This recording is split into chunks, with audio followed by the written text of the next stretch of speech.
UW360 is proudly supported by Pacific Office Automation, copy, print, workflow, and IT. Problem solved.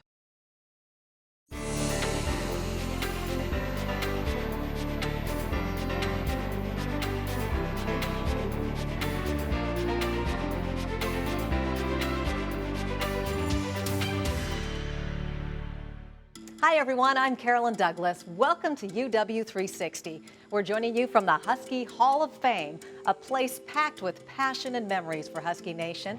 And perhaps no one embodies the spirit of this place better than the man who transformed the Husky football team into national champions, Coach Don James. We take a special look back at the beloved man known as the Dog Father a little later in this show. We'll also get some expert advice on how to protect you and your bank account from online scams, and see how the University of Washington and Seattle City Light are joining forces to help educate the world about climate change. But first, every year, Forbes magazine publishes its list of 30 under 30, spotlighting the best and the brightest and some of the youngest in their fields. And for the third straight year in a row, a University of Washington professor has made that prestigious list. Stacy Sakamoto introduces us to Professor Daniela Witten and her groundbreaking research. And so this is such an exciting time both in and out of the interface of biology and statistics. Hi, I'm Daniela. I'm not sure if I've met you before. 29-year-old Daniela Witten has made a name for herself, and not just in the University of Washington's Department of Biostatistics, where she's an assistant professor. For the third year in a row, she's been named to Forbes magazine's 30 under 30 list. It's a huge honor to have been on the 30 under 30 list 3 years in a row. And it's actually really nice as a statistician to get this honor, because statistics is a field that typically people don't really know about very well. You know, you hear about statistics and you think about baseball statistics or something like that. Witten's work is far more complex. So, but here, all that it says on the slide is that it's random noise, so it could be correlated random noise. Developing machine learning programs that can analyze huge amounts of data and turn it into useful information, including recommending the best treatment for patients. It has become possible to relatively inexpensively sequence your individual DNA, so find out what your individual DNA sequence is.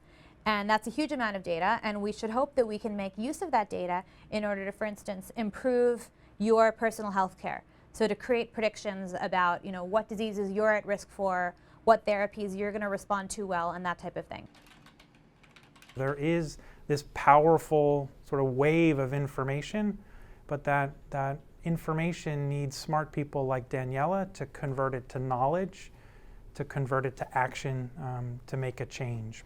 Patrick Haggerty is the acting dean in the Department of Biostatistics. He says the Forbes list puts the spotlight not just on Witten, but on her field as well. The list surprised me to see someone quantitative like Daniela make a popular list like that. Our discipline's not super accessible. You can't say, oh, I'm a statistician, and that's going to somehow drum up a lot of conversation. It's not easy keeping up with Witten. On any given day, she's dashing between research work in her office and meetings with graduate students and colleagues. Hey, what's going on? She grew up in New Jersey, where her parents and older sister are on the faculty of Princeton University. She obtained 3 degrees from Stanford University before moving to Seattle with her husband in 2010. Since then, she's co-authored a textbook on machine learning and given a TED Talk. I'm going to talk about how we can use statistics in order to better understand cancer and move closer to a cure. People like Daniela will lead that science in the future, and people like Daniela will, I hope, draw new people, kids, to see that as a future, as a career. Witten is someone with whom young students can identify. In fact, she's often mistaken for one of them. All the time, but I take it as a compliment. At this point, if someone thinks I'm a student, I say thank you.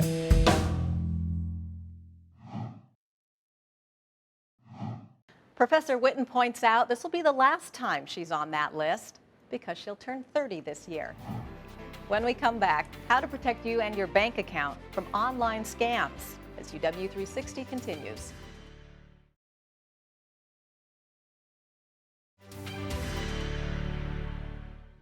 Welcome back to UW360. Every day, millions of Americans lose millions of dollars to online scams. Whether it's someone posing as your bank or the newest get-rich-quick scheme, unfortunately, we can all be vulnerable. But we can also take some good steps to protect ourselves. In our next story, we meet two experts who can help save you money and peace of mind.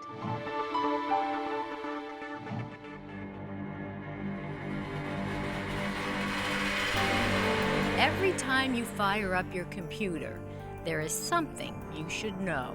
Online scams are a huge problem. A problem that knows no boundaries. Cybercrime and fraud. It can be perpetrated by people anywhere in the world. And the financial losses are staggering. Estimates, from a few years back of more than $100 billion worldwide. UW Professor Anita Ramasastry is a Harvard-educated expert in human rights and business. I'm a former banking lawyer. I spent years at the Federal Reserve in New York, and so my research focuses a lot on the security of banking and payment systems. According to Ramasastry, as the virtual world has expanded, so has cybercrime. In the old days, right, in the 80s and the 90s, we had the boiler room, right, people calling us on the telephone. Now it's by email, where you might get an email saying that, someone has a great tip or a good deal, and, you just need to invest a little bit of money and you're going to get a great return. And suddenly you're wiring money to someone you don't know. But again, it's preying on our own vulnerabilities. The amount of fraud that we see going on right now seems to be moving online. 5 years ago, 20% of fraud was online. Now it's 40%. Doug Shadell is a UW graduate and now the Washington State Director of AARP. Anybody can be taken by a scam. The Federal Trade Commission says that they have seen a 70% increase in the number of fraud complaints in the last 5 years. That alarming statistic covers everything from investment scams to fake lotteries. According to Shadell, research shows negative life experiences and lack of caution make people vulnerable. So another thing we found in our research is that victims are much more likely to say that they have clicked on a pop-up online or signed up for some kind of free trial offer.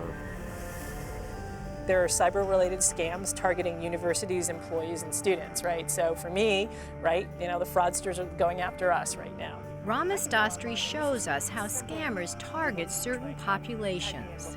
Soliciting college students for certain kinds of jobs, right, and asking them to fill out phony applications for them, right, rerouting money in terms of tuition payments.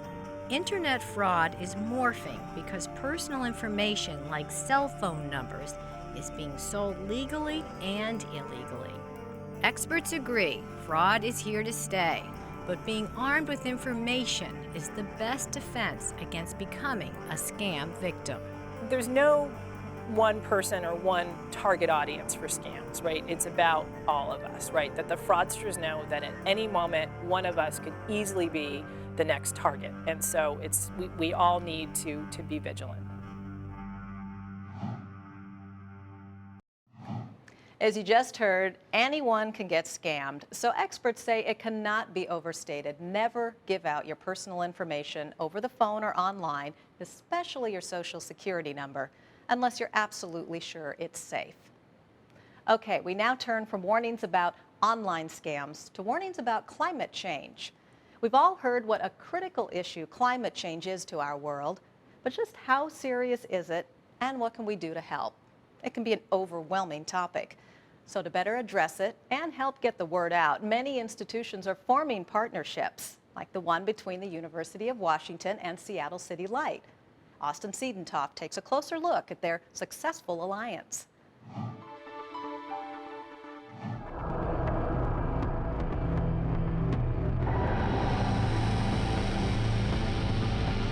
It's hard to imagine the University of Washington without electricity, because we use so much of it. Electricity runs our lectures and buildings, allows us to communicate on the web, and when do you think was the last time a student turned in a handwritten thesis?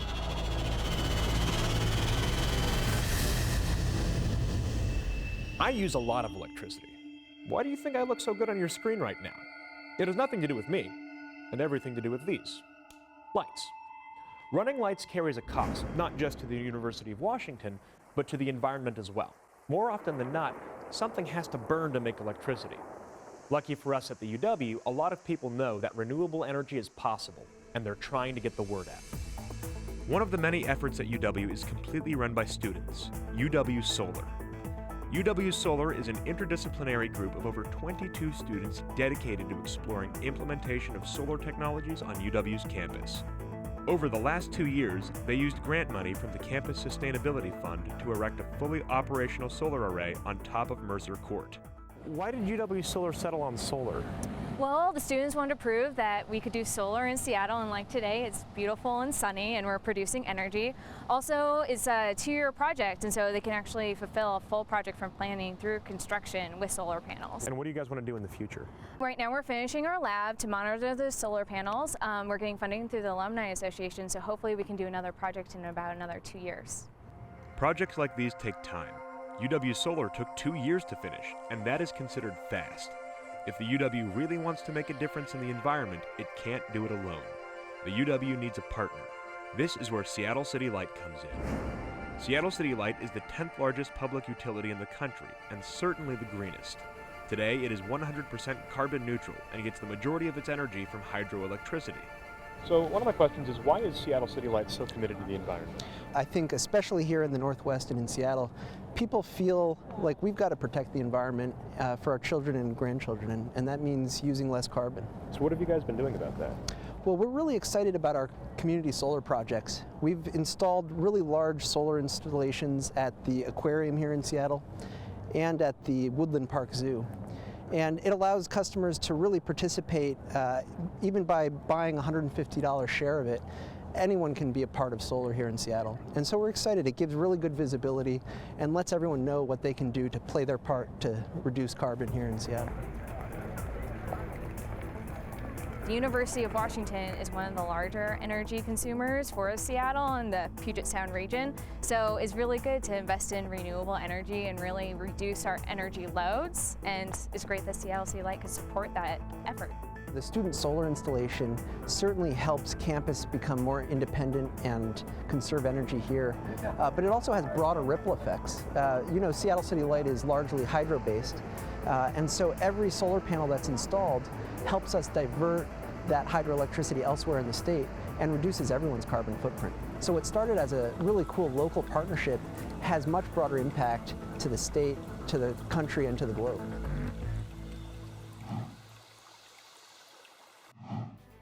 When we come back, a look at one of the most beloved and respected sports figures in Seattle history as UW360 continues.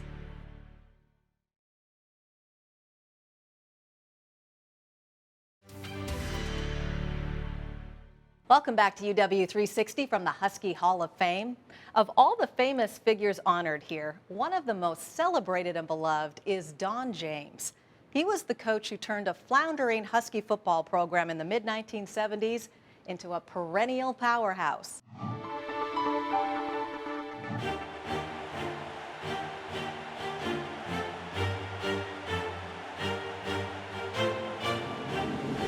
They called him the Dogfather. It was all for good reason. He was and still is the most revered, most successful coach in Husky football history. Without a doubt. There's no doubt. There's a clear separation between what Don James was able to accomplish in his years at University of Washington versus what anybody else has ever thought about doing. In 18 seasons, Coach Don James led the University of Washington to 153 wins, 10 bowl victories, including 4 Rose Bowl trophies. And the greatest achievement of them all, a national championship. Winning wasn't the goal. The goal was to dominate. Surprisingly, the road to glory was full of potholes. In 1974, when he became head coach, Don James inherited a Pac-8 cellar dweller from his predecessor, Coach Jim Owens. The turning point came in 1977 after the Huskies started the season a cheerless 1-3.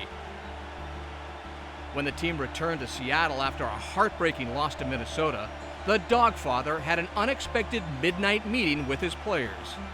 And here's what he said: we're not playing up to our abilities. We can play a whole lot better than this. I want every person in here to think about and write down what they personally can do to help this team get better one by one so that collectively we can become stronger as a team. The success began immediately. The Huskies demolished their next opponent, the Oregon Ducks, 54-0. And from there, we started gelling as a team and say, okay, this is who we really are. We are those kind of dogs. We can go out and play football. We can beat the best. We can beat anybody. Washington won 3 of its next 4 games. The big showdown came against the 14th-ranked USC Trojans, led by the nation's leading rusher, Charles White. The Huskies stunned USC 28-10. Warren Moon throws to Spider Gaines for 19 yards, and the two are letter perfect as the Huskies continue to play the best football in the Pac-8 Conference. The triumph paved the way for the first Rose Bowl berth in the James Gang era. The Rose Bowl, January 2nd, 1978, the Huskies were considered big underdogs against Bo Schembechler's 4th-ranked Michigan Wolverines. The team came together and said, you know, well, we made this journey down here. Let's try to win this thing. The Huskies believed they could win, and they did. The first touchdown came as Moon rolled to the left, ran it in for the score. Washington leads it 7-0 over Michigan. It was all downhill from there. The Huskies built a commanding 24-0 lead in the 3rd quarter and held off a late rally by the Wolverines to capture its first Rose Bowl crown under coach Don James, 27-20. And if James hadn't prepared us the way that they did, the coaching staff, we never would have won the game. We'd have given up. We'd have walked home with our tails between our legs.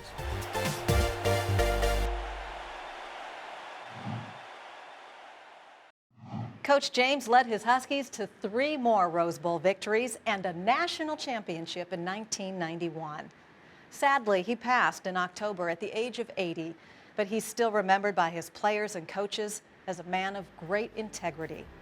When we come back, we'll hear what those players have to say about the man and his legacy as UW360 continues.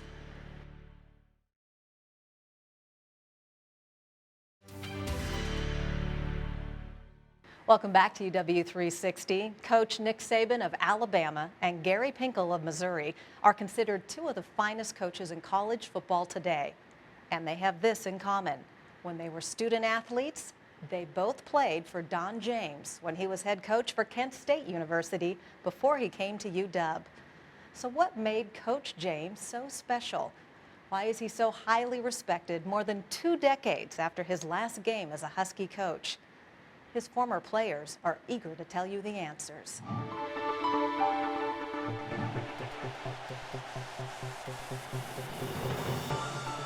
He rarely stood side by side with his players at practice.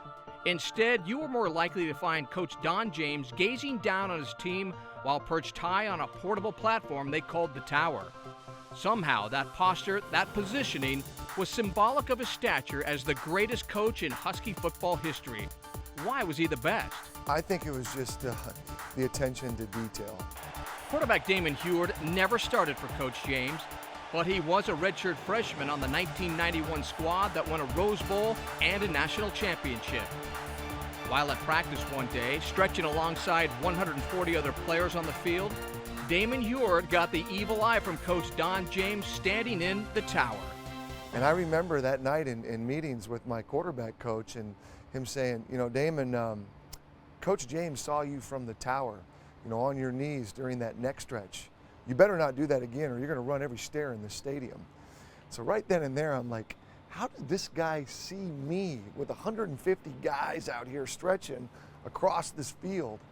Again, this guy didn't miss a beat. It was attention to detail. I think that's what made him special. That's what he taught us as men.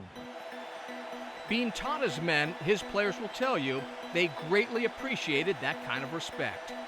Especially at that time in your life as 18, 19-year-old, there's a lot of different directions you can go. And I know he helped a lot of guys go the right direction. Dave Hoffman also played on the 1991 national championship team. He remembers Coach James as a man who led by example. You know, Don James called us men. He'd say, let's go to work, man. He'd always blow his whistle before practice and say, let's go to work, man. He was very driven. He knew what he wanted to accomplish. Chuck Nelson was an All-American place kicker for Coach Don James from 1980 to 1982. He says the key to Coach's success was the commitment he was able to stir up from his players. Not only did we have the common goal, but we had a common methodology and a faith that we were doing it the right way, that we were all very much in this thing together. There were no surprises. You knew literally what you were going to do every minute of every practice. Coach Don James died of pancreatic cancer on October 20th, 2013. He was 80 years old. At his memorial service, former linebacker Michael Jackson, a member of the Husky All-Centennial team, spoke about the greatness of the man. He was so gracious. He was so loving. He was so mean. He was so small, but he was so big. Is somebody who cared about us, who set us on the right track, who made us part of his family, because he put up a great sacrifice to coach us as well. If I can do anything in my life to emulate any percentage of him, then I will consider myself a successful person. That's how fond I am of that man.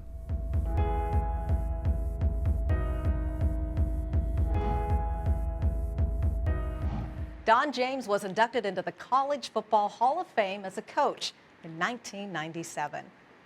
That does it for this edition of UW360 from the Husky Hall of Fame. If you'd like more information on any of the stories you saw today, just head to our website at uwtv.org/UW360. You can also find us on Facebook and Twitter. I'm Carolyn Douglas. Thank you for watching, and we'll see you next time with all news stories from the University of Washington.